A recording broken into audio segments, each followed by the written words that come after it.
It is that time again. My favourite video. Okay, I got into the box and I'm instantly smiling.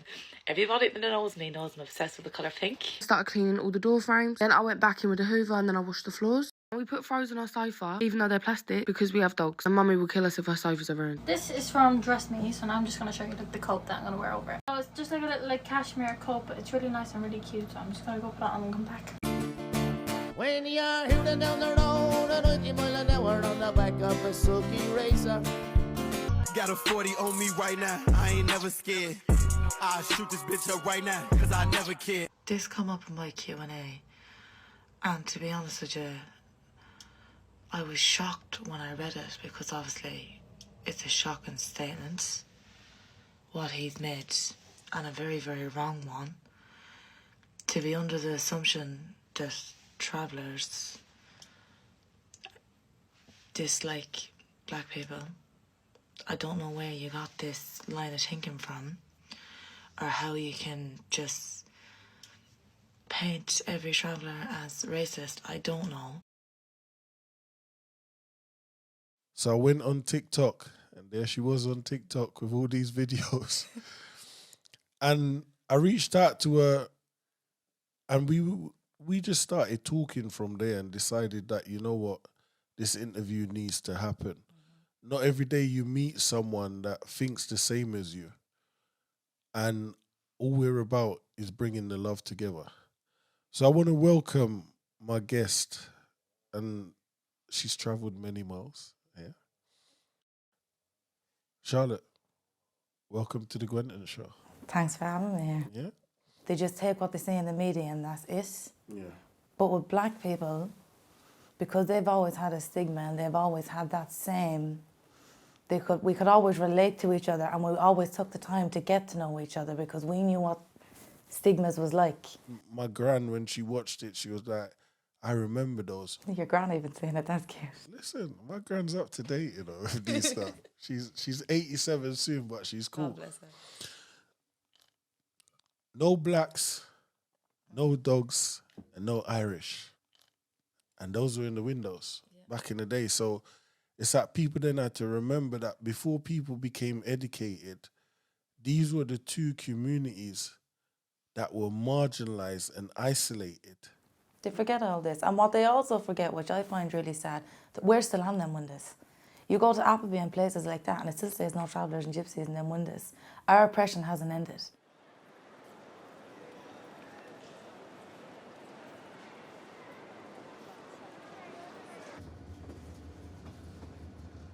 It's a shame that we have to hide because we're not the ones doing anything wrong, but we know what we're going to face if we're completely bold and open with who we are. And we're going to be met with a lot of hostility. Even as simple as a thing of going to a cinema, you've always got someone whispering, always someone thinking that you're going to try and sneak in, or you're not going to pay for your food in the restaurant. That's just a normal occurrence for us. And the older you get, you just get desensitized to it because I'm so used to it now. You've done really good on that. Just less heavy on the zoom and you're a bit trigger happy with the zoom. It's all right to zoom, but like, okay.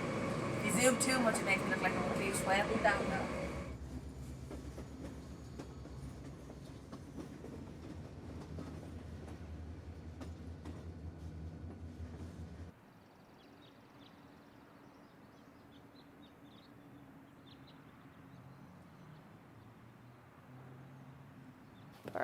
Okay. Okay, hello everyone, and welcome to our St Andrew's Day-themed Gypsy Roma Traveller event. My name is Samantha. I'm a traveller. I'm also a student here, and I'm joined here with my fellow travellers, all from the community, all with their own perceptions, perspectives, and what have you.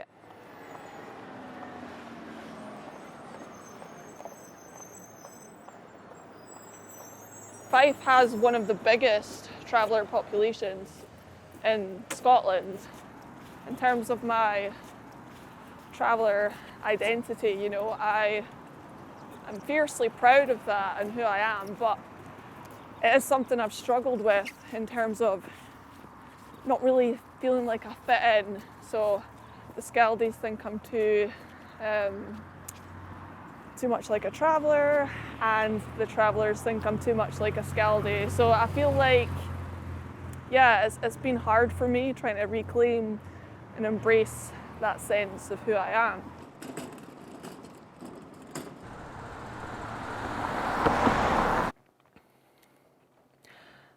Our silent struggle as travellers is to be visible in a country where it is unthinkable for other kinds of Scottish identities to exist.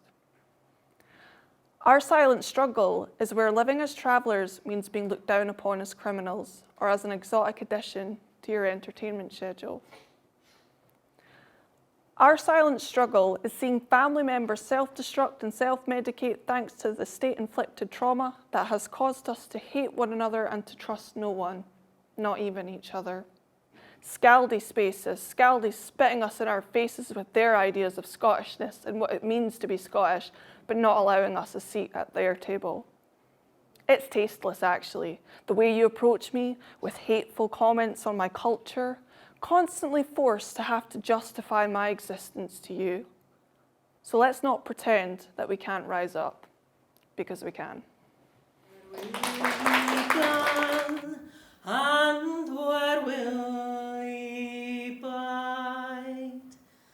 Knew that the works o' Holden and the fair mare does near, and the counsel when I heed.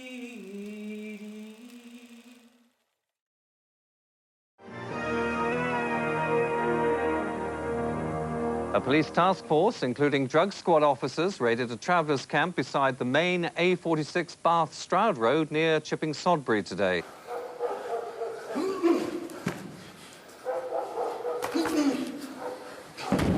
Come back!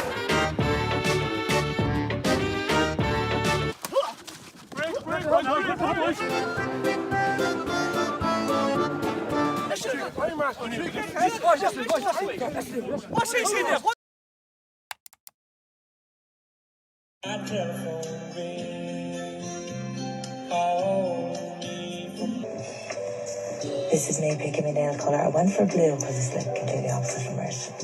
That's my troll foot. Yes, it's the troll foot.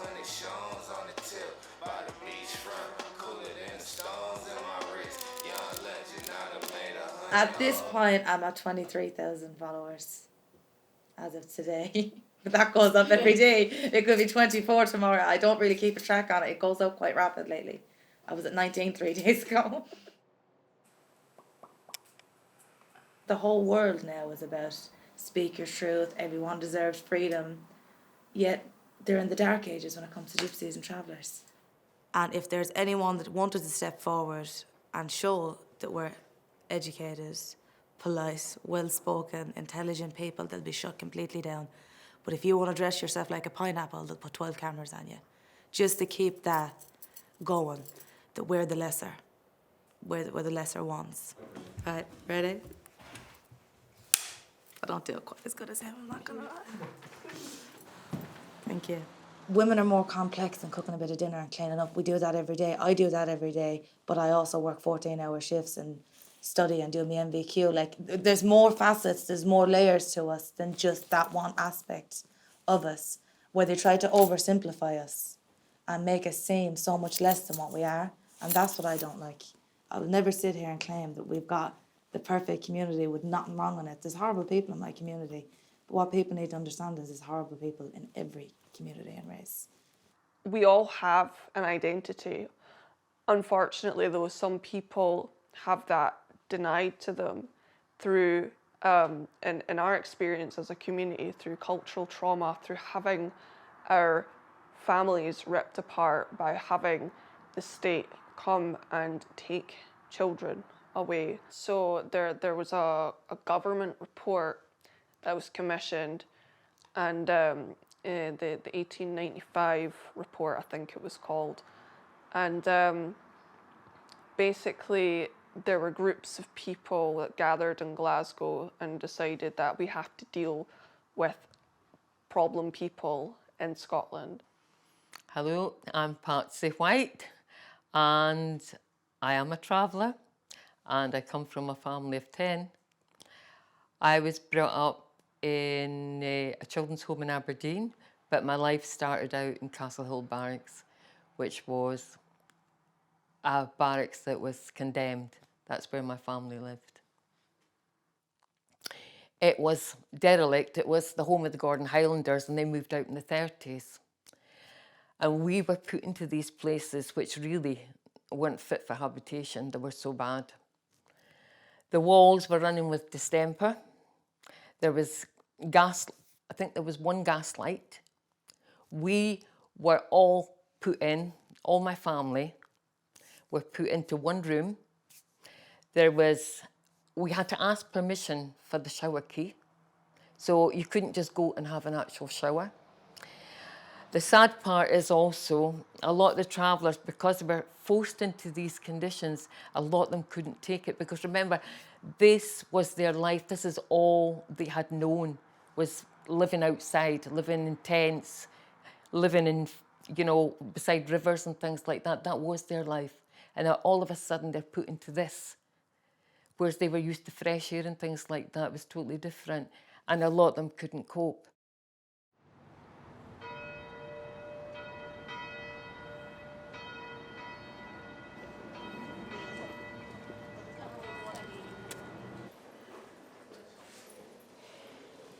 People might think, well, you're not really like you don't have the right to basically talk about this because of your experience or because you haven't lived the proper way of life. And I'm like, well, but I had that taken away from me. So I feel like I have just as much of a right to talk about it because it has impacted me and it's impacted so many other people, And yeah, Castlehill Barracks. And that's where she was born. That's my mum there. She's very small. I don't know how old she is in this picture. Then there's a letter that my aunt, Marianne, wrote to my mum. Clan was on. Our travelling days now were gone. Most of our clan was unhappy living in Castlehill Barracks. They consoled each other by talking of the good old days, as they would put it. And I heard while living in the barracks that, our family had jumped off of the landing and...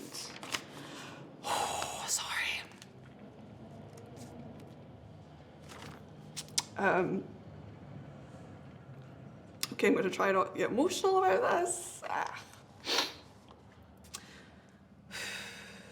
It feels like we can never catch up with our past. Besides losing our rights to our own way of life, we went from one prison to the next. That's what they called it. That's the way we see it. We're all married now with children of our own. We tell our children we are travelling folk and that we will always be proud of that. Your sister Mary. And she made like a wee tent drawing, so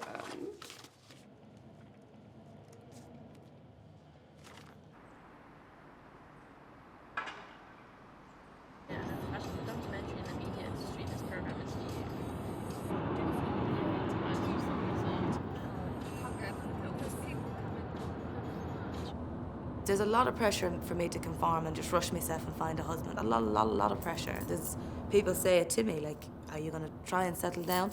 If you wanted to be normal like everybody else, you get married young, basically. There's an awful lot of pressure on travelling girls. That's why the suicide rates are so incredibly high in the travelling community. There's these things on Facebook. I don't know if they do them on Instagram as well, but they do them on Facebook. They're called traveller shame pages. And they literally put little girls on there. And look, I'm not condoning the things that the girls done, because obviously I've been brought up in a culture where them things are wrong. But at the end of the day, it's not their place to judge her.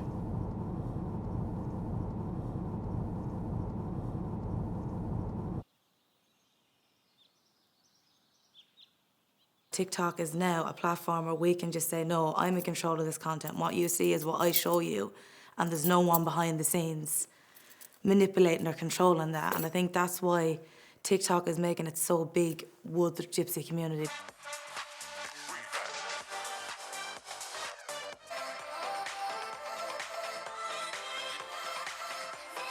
I've made one perfect person, it's me. People just aren't on the same level as me.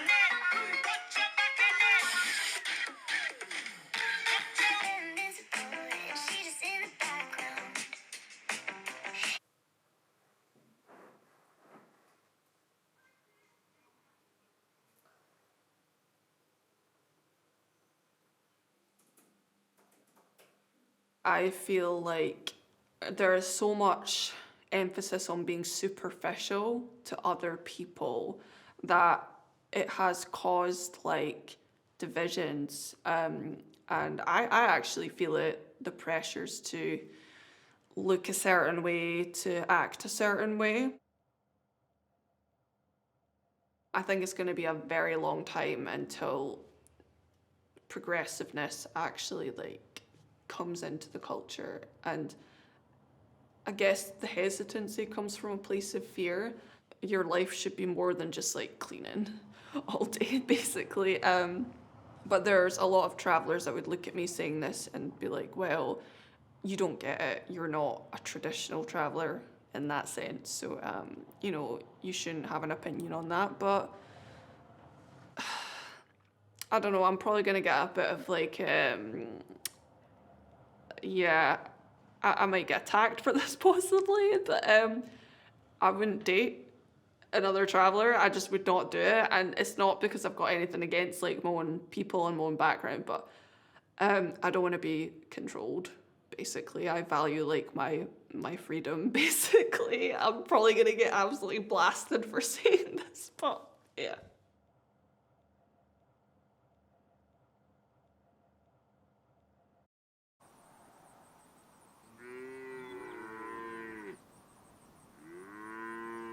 For people that have the reputation of having no pride and no etiquette or no class and just being filthy and dirty, their homes tell a different story. And obviously my great-grandfather used to make the wagons, and he used to put so much detail into it. They were exquisite.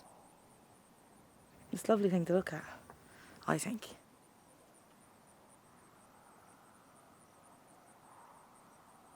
We're always people that took great pride and was very artistic.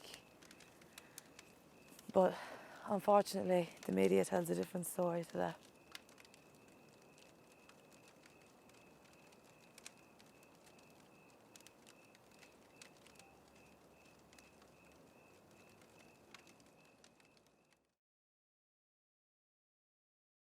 Good morning, come with me behind the scenes of filming for the day. I was feeling rough, hair's running late. You know they don't usually do a skincare routine, but this set was like £12 in my gym, so I bought it. Cleanser, toner and moisturiser for dry skin. Obviously, before I filmed that bit, I cleansed my face first, had a shower, got washed. This is my lovely damp hair. Just a mountain of perfume, Chanel No. 5. And this is how I use my lipstick, okay? It works well for me. This is how I like to apply my lipstick. And this is my bag and shields. I have these for donkeys, but they just go well. So that's my outfit for the day. It's warm, casual, comfy, and I'm on my way. And this is my amazing team that I've been working with, who asked me to do the documentary with them, and they are an amazing team, I can't lie. And I am happy that they asked me to take part, because it's so far been a really good experience, and they're really fun to work with. That's Lucy, the producer. And this is behind the scenes, guys. This is what it looks like. What am I meant to say? Like, it's self-explanatory. Coffee breaks when you know, you know. And then just the best chippers ever. This is the best chip shop ever. I had to get it on take. I had to. Then I went and got my nails done. Yes, mid-film and I went and got my nails done, because you gotta do these things. Food. More food, that's why I'm 50 stone. And then, that was so good. It was white chocolate bun, my favourite. And then that's the day. All finished.